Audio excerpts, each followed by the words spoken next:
Eh bien bonjour à tous, c'est Aquabidule35 et aujourd'hui on se retrouve pour la petite vidéo réponse à vos questions et aussi diaporama des abonnés. Donc je vais commencer tout de suite, mais juste avant je vais tout simplement vous expliquer pourquoi je n'ai pas mis de vidéo en ligne mercredi dernier. Tout simplement, là j'entre en période de révision avant mes examens. C'est-à-dire que après ma licence, je vais réaliser un master et c'est un master qui est vraiment très sélectif. Il faut vraiment avoir de très bonnes notes pour y être pris et donc j'ai intérêt à bosser beaucoup. Donc je vais ralentir un petit peu le rythme des vidéos. Je mettrai simplement une vidéo le vendredi, une belle vidéo afin de vous aider à préparer l'ouverture du brochet, mais aussi pour vous montrer un petit peu ce que je peux prendre en première catégorie et puis pourquoi pas vous présenter du matériel qui peut aussi bien vous servir pour la pêche de la truite et aussi bien vous servir pour la pêche du brochet. Je pense notamment au cas des lunettes polarisantes et des épuisettes. Voilà. Donc on va commencer tout de suite cette FAQ avec une question de Multakawa. Oula, excuse-moi tout de suite pour la prononciation de ton nom. Multakwa Fishing. Comptes-tu faire de la compétition de pêche au leurre à l'avenir? Alors moi la compète c'est vraiment pas mon truc, j'aime bien pêcher vraiment pour me détendre, prendre le temps et qu'il n'y ait pas forcément d'enjeu. Je pêche avec les potes aussi vraiment pour passer un bon moment, pour rigoler etc.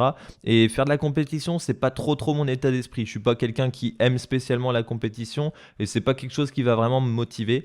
Donc pourquoi pas le faire avec des potes pour rigoler, voilà, faire une petite compétition avec Alex et Manu, une petite compète de pêche au leurre, mais sinon c'est vraiment pas mon objectif premier.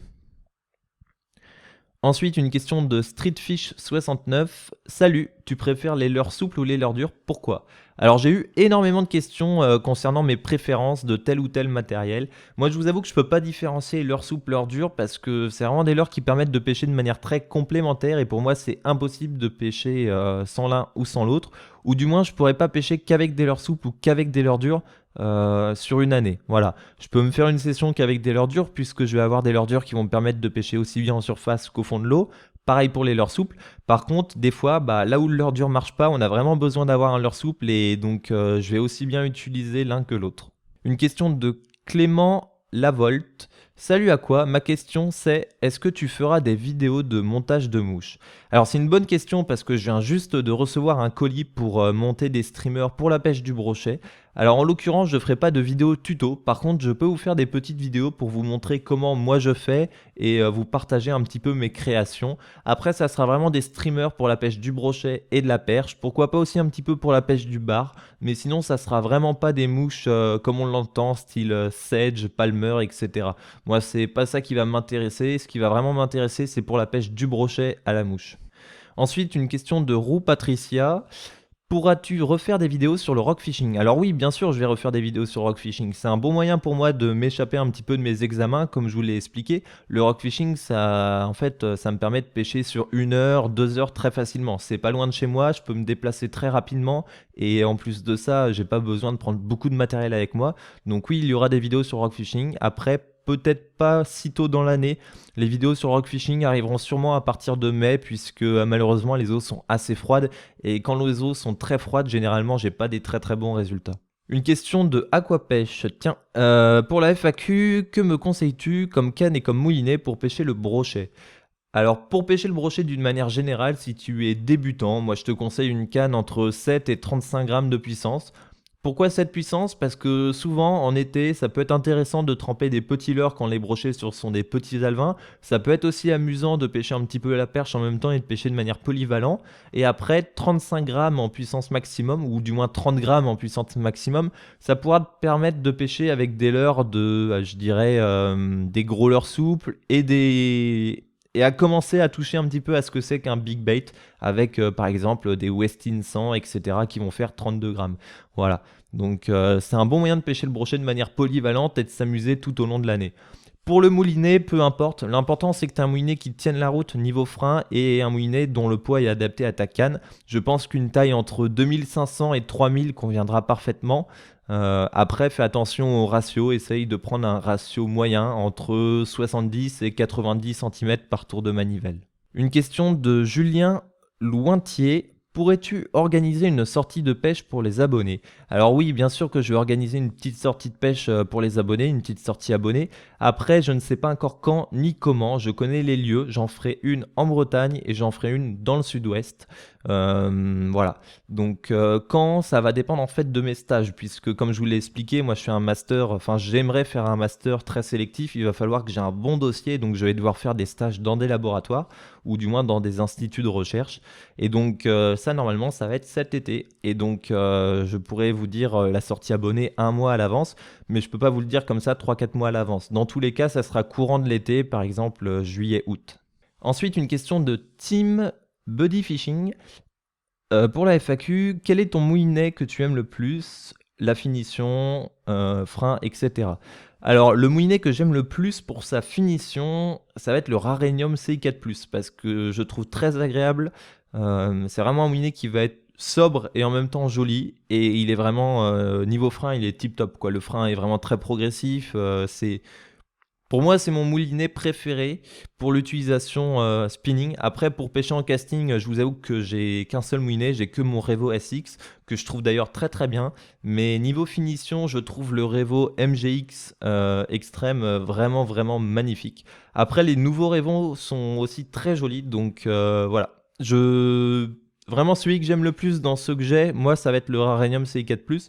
Après, c'est pareil, c'est difficile de comparer, comment dire, de comparer spinning et casting, et c'est difficile de porter un jugement sur la beauté puisque c'est pas ça qui va faire en fait le choix de ton moulinet. Du moins, je l'espère pas.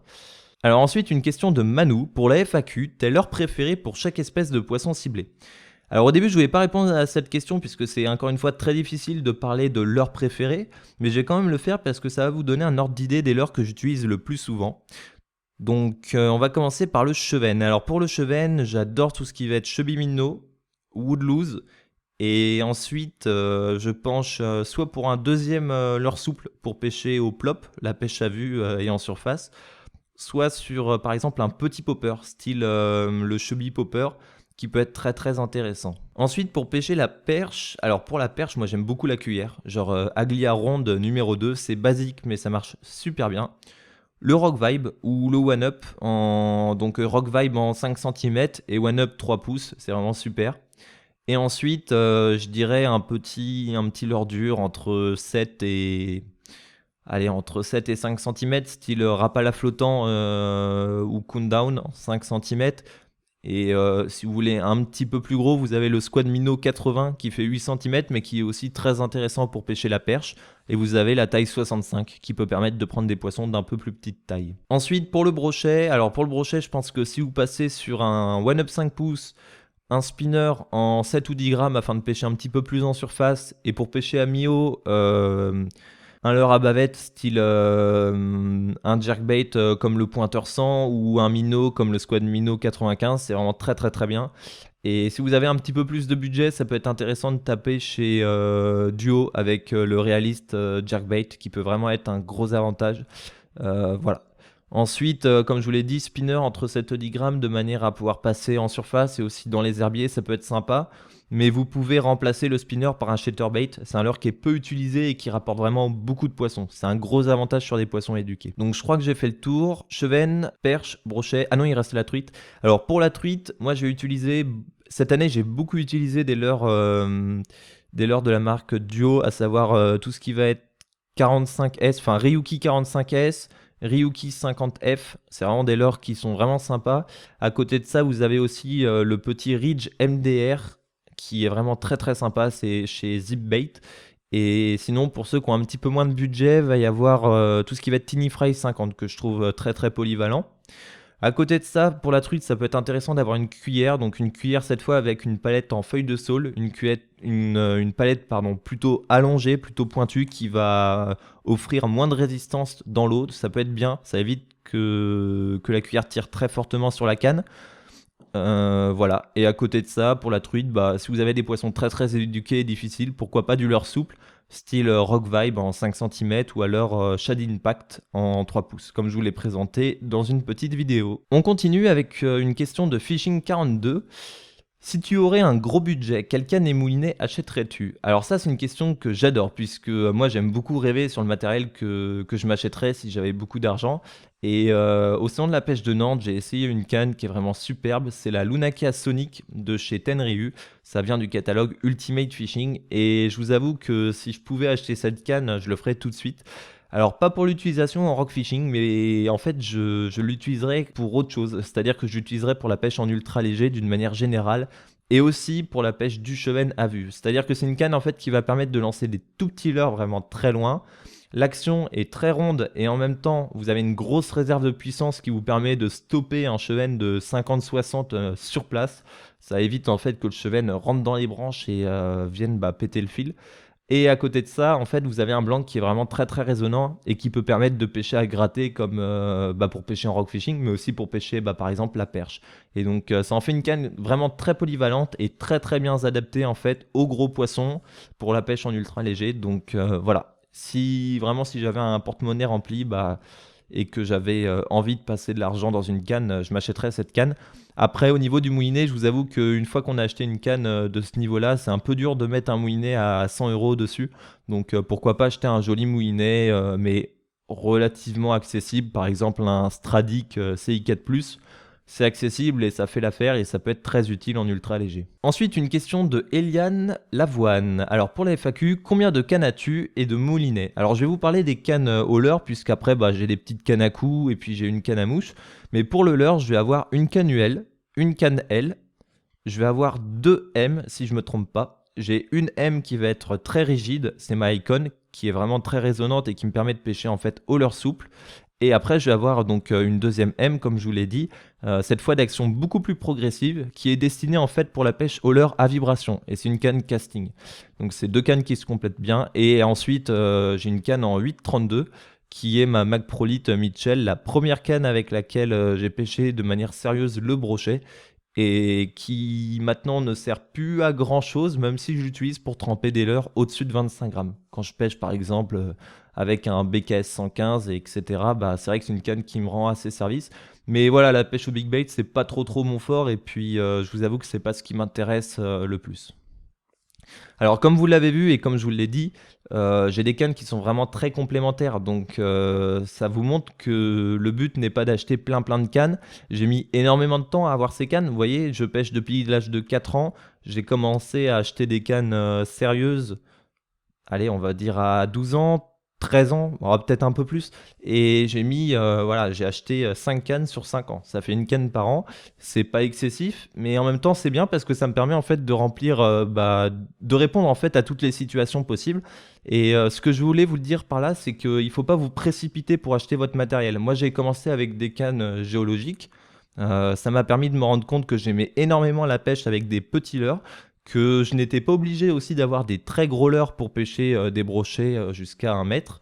Et donc je me suis dit, voilà, moi je vais m'acheter des cannes pour pêcher la perche, pour pêcher le cheven, la truite aussi, et puis pourquoi pas acheter à côté une canne pour pêcher le brochet avec des leurres de taille moyenne, des leurres entre 15 et 10 cm. Voilà. Et donc c'est pour ça que j'ai après ma Icon et ma casting, enfin ma Sainte-Croix Icon et ma canne progressive en casting qui est une Sensei. Ça me fait, en fait, voilà, ça permet de répondre à plein de situations différentes et ça me permet de pêcher en fait avec ce que j'aime. Voilà, parce que si je m'étais précipité et que j'avais tout de suite écouté les vendeurs, j'aurais tout de suite acheté une canne pour pêcher au big bait, alors qu'en fait, je me rends compte que la pêche au big bait, c'est pas mon fort. J'aime pas trop ça et puis je trouve ça pas agréable de lancer des leurres de 20 cm, de faire plein de bruit, etc. à l'impact et à côté de prendre un petit peu moins de poissons dans ma journée que si je pêchais avec des leurres entre 15 et 10 cm. Voilà. Ensuite, une question de Cat and Fish que j'ai bien aimé. Comptes-tu faire une vidéo sur l'entretien du matériel? Alors, des vidéos sur l'entretien du matériel, j'en ai déjà fait une. J'avais commencé sur les cannes en liège. J'avais fait une vidéo sur l'entretien des cannes en liège. En l'occurrence, je vais continuer à en faire. Après, je vous avoue que je ferai ça quand j'aurai vraiment le temps de me poser, de me caler chez moi, derrière mon bureau et de vous faire des belles vidéos bien montées avec un son sympa où je prends le temps par exemple de démonter un moulinet, de vous expliquer comment ça marche à l'intérieur, comment faut l'entretenir, etc. Mais voilà, je le ferai sûrement cet été, mais je prendrai le temps de le faire et de le faire bien.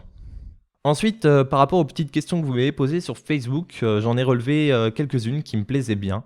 Alors une première, c'est une question d'un ami, donc salut Billy, je vais répondre à ta dernière question, à savoir est-ce que je gère ma chaîne YouTube à 100% tout seul et est-ce que j'ai un network? Alors oui, je gère ma chaîne YouTube à 100%, c'est-à-dire que c'est moi qui filme, qui fait l'audio, qui fait le montage, qui fait le traitement audio, qui remet l'audio après sur la vidéo, puis je fais le rendu et je fais la mise en ligne et je m'occupe de Facebook et je m'occupe des messages. Voilà, il y a tout ce qui concerne Aquabidule, c'est moi qui le fais. Il y a que la petite Aquafamily qui est gérée donc par les 5 modérateurs, à savoir moi, GG, Manu, Alex, le deuxième Alex. Voilà. Donc à part ça, tout est géré par moi. Et en l'occurrence, oui, j'ai un network, je suis chez Melberries, donc c'est le même network que Allociné et le joueur du grenier pour ceux qui vont connaître. Si je me trompe pas, parce que je suis pas sûr de ce que j'avance, mais j'avais cru voir ça sur leur site. Ensuite, est-ce que tu as pêché le cendre cette année? Alors oui, je vais pêcher le cendre cette année. Je vais essayer de prendre mon premier cendre, enfin. Après, je vous avoue que voilà, c'est pas un poisson que je recherche du tout et c'est pas quelque chose qui m'intéresse énormément. Faut être curieux de nature, hein. La curiosité, c'est pas un vilain défaut. Donc, je vais essayer de m'y atteler et d'en prendre quelques-uns cette année. Mais après, je vais pas faire non plus des vidéos là-dessus et je vous ferai surtout pas de tuto parce que c'est pas une pêche que je connais très bien. Alors, il y a eu 2 questions que j'ai bien aimées aussi autour alors, quand est-ce qu'on va avoir des vidéos de pêche à la mouche et est-ce que la pêche au streamer te plaît? Alors moi, la pêche au streamer, ça me plaît énormément et la pêche à la mouche, les vidéos vont reprendre dès que l'ouverture du brochet va arriver. Le seul souci, en fait, c'est que je peux pas vous faire des vidéos là-dessus tant que le brochet est pas ouvert, puisque si je me balade avec ma canne à mouche, mes streamers au bord de l'eau et que je m'amuse à faire des lancers dans l'eau juste pour m'entraîner, eh ben, je risque de me faire taxer par un garde de pêche et j'ai pas envie de perdre de l'argent bêtement. Donc même si je pêche dans des endroits où je suis sûr de pas prendre de poissons, j'ai pas envie de risquer de perdre mon matos et de l'argent. Donc malheureusement, je m'entraîne dans les champs à lancer ma soie sans streamer ou des fois avec un streamer, mais j'ai pas trop envie d'abîmer non plus bêtement un streamer. C'est pourquoi en ce moment la pêche à la mouche ou du moins la pêche au streamer, je ne pratique pas. Voilà. Donc voilà, cette petite vidéo touche à sa fin. J'espère que ça vous aura plu. Je suis désolé pour la gêne occasionnée à cause de mes examens. Malheureusement, voilà, les études passent avant YouTube. Plus tard, je vivrai pas de YouTube, mais je vais vivre de ce que j'ai fait, des études que j'ai réalisées. Et donc, je suis obligé de mettre la priorité aux études. Mais voilà, je reste accessible. Vous pouvez m'envoyer des messages sur YouTube et sur Facebook. Je suis là pour y répondre. Et dans tous les cas, je vous ferai des belles vidéos le vendredi.